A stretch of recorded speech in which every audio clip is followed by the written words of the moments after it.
Hi, and welcome to another episode of Hot Takes with me, the Silver Fox. Renters in Scotland are getting worried. With the lifting of the eviction ban, they face evictions. Now, for some, it will be because undoubtedly they just didn't pay their rent. That wasn't deemed a good enough excuse to throw them out. And so landlords now will be beginning the process to get rid of those bad tenants who didn't pay their rents for however long through the pandemic and then subsequent. However, for those who have been paying the rent and who have not been problems, there are also worries because of the long-term not being able to put rents up. Rents are artificially lowered, and of course they are already facing much higher, the highest rent rises anywhere in the country now that that's been released. Not while you're renting, that's still limited to 3%, but between rents it's going up by about 12 to 15% depending on where you are. And so they're feared that the landlords will throw them out or try to evict them so that the landlords can then put the rent up to get the next lot in on the much higher rent. It is a worry, genuinely. You can be a good tenant who's paid your rent without fail and still be thrown out. So I can understand the worry. However, this is a problem created explicitly by the Green SNP government. It should be up to them to try and sort it out. It's not the fault of the tenants if the tenants have been paying their rent. It is the fault of the tenants who haven't, of course. But then that happens. You buy a car and don't pay for it, they repossess it. It's no different with a house. But for good tenants facing this problem, it is understandably worrying.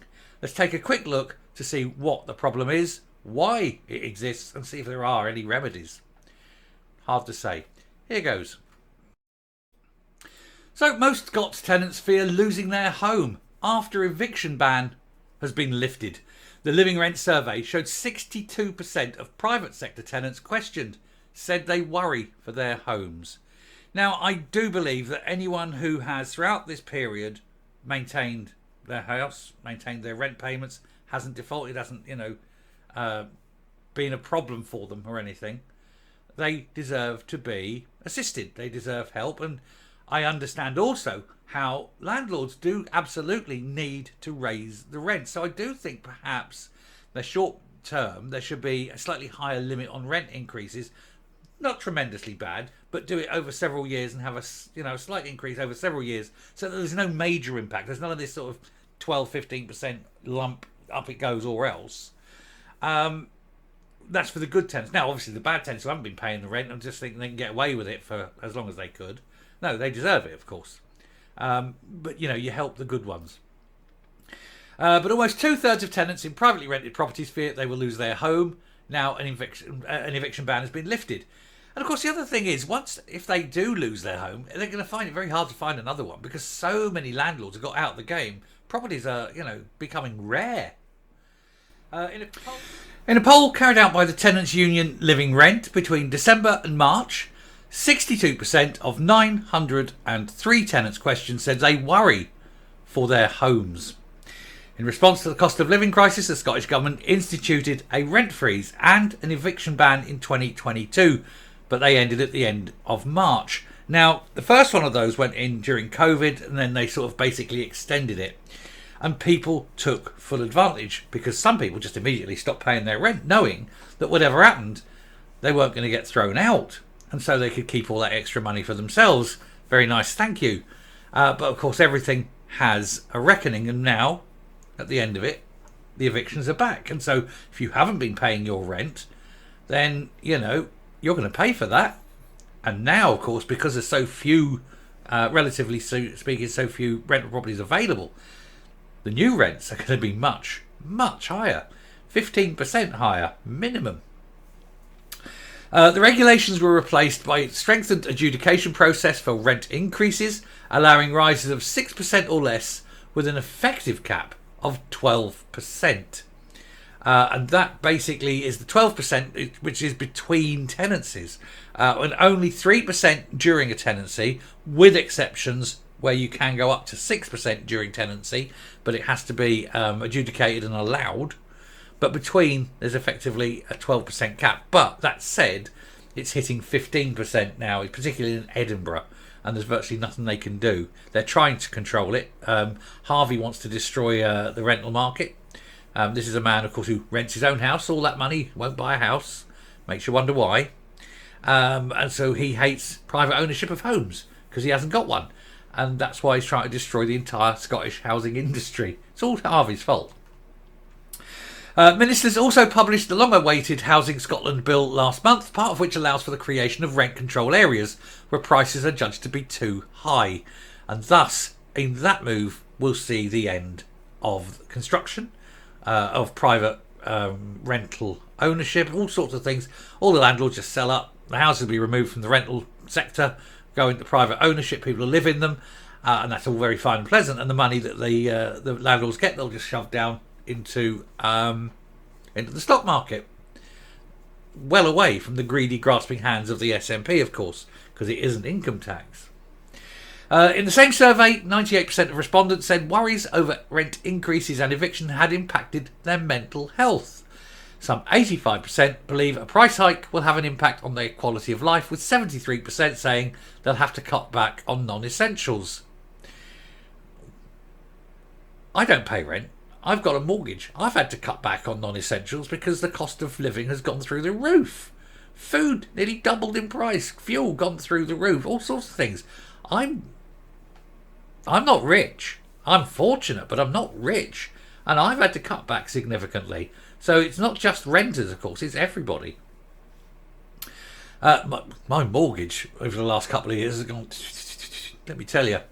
Ruth Gilbert, the National Campaign Officer at Living Rent, said the survey shows the crisis facing renters in Scotland. She said, now the rent cap and eviction ban have ended, tenants are faced with a tidal wave of evictions, rapid increases in homelessness and an overall rise in poverty. We know, and it says here, we know we cannot trust landlords to regulate themselves.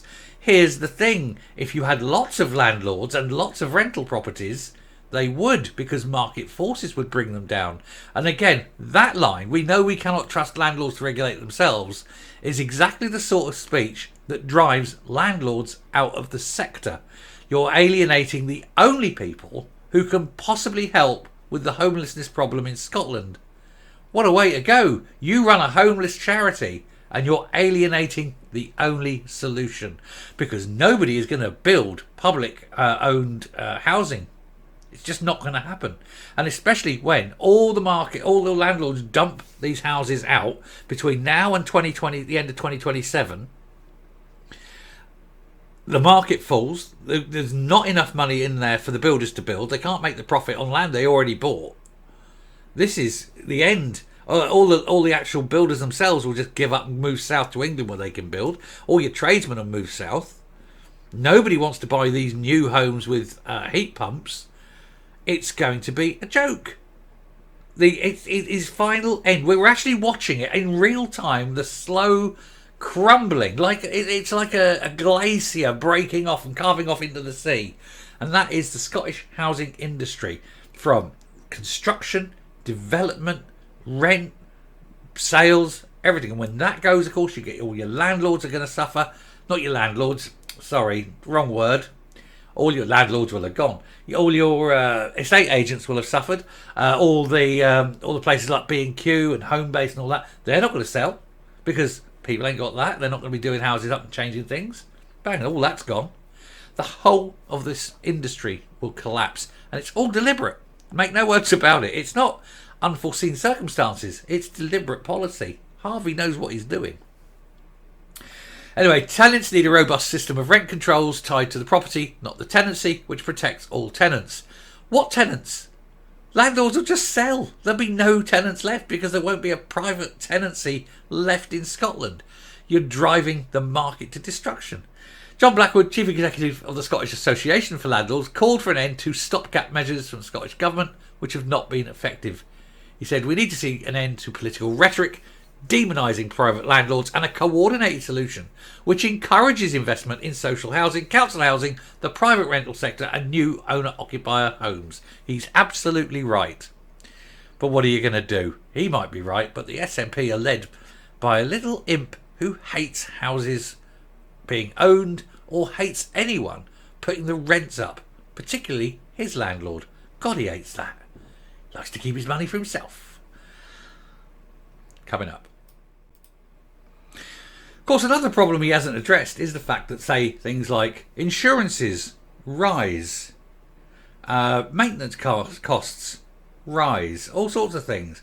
They all rise. And if you can't factor in those costs into rent, why would you rent? Why would you rent for a loss?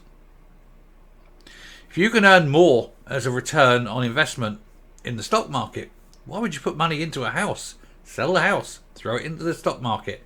5-6% easy, if not more if you're prepared to risk it. And what? Nobody's stealing your money. Throw it all through an ISA, get it tax free. Marvellous, isn't it? There's many ways of making money that doesn't involve handing it over to the Scottish Government, of course, because if all your money from investment income, even the bits that you haven't got in an ISA yet and you're getting taxed on, well, that tax isn't income tax. It's investment tax. It's dividend tax. That's nothing that the SNP get their hands on. You can screw the SNP overnight, and you should. Anyway, I shall finish there. Thank you very much for watching. Do please hit the subscribe button, ring the bell, leave a like, leave a comment. Please share the video. Speak to you later. Bye.